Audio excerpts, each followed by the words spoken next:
When you hear the word Africa in a historical context, what image does the media show you? For centuries, the narrative has been one of poverty, of primitive tribes, of a dark continent waiting to be discovered and civilized by Europe. This is not just a lie, it is one of the most successful and destructive propaganda campaigns in human history. It was a lie created to justify colonialism, a lie designed to erase the existence of powerful, wealthy, and sophisticated African empires. Today, we begin to tell the truth.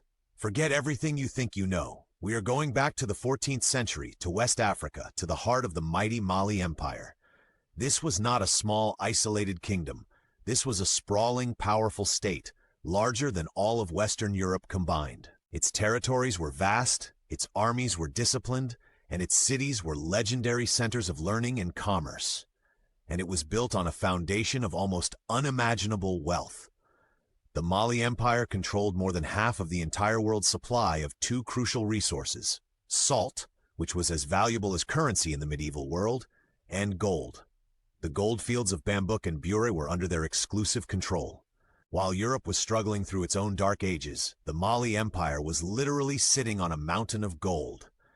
Gold was so plentiful that ordinary citizens were said to use it for trade. This was not some primitive kingdom hoarding treasure.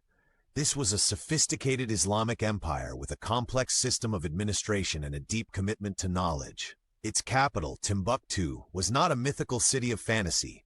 It was a real, thriving metropolis. It was a global crossroads of trade, where caravans from across the Sahara Desert met merchants from the south, trading salt, textiles, and books for gold.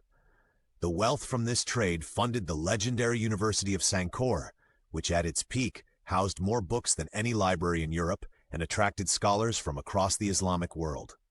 This was the Mali Empire in the early 14th century. Powerful, stable, incredibly wealthy, and a beacon of knowledge in the medieval world. And it was about to be inherited by a man whose actions would put his empire on the world map forever, revealing its staggering wealth in a single journey so extravagant it would change the course of history.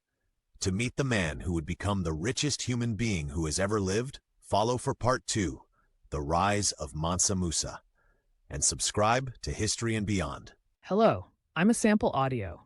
Upload or regenerate your own speech to add an interesting speech to your video.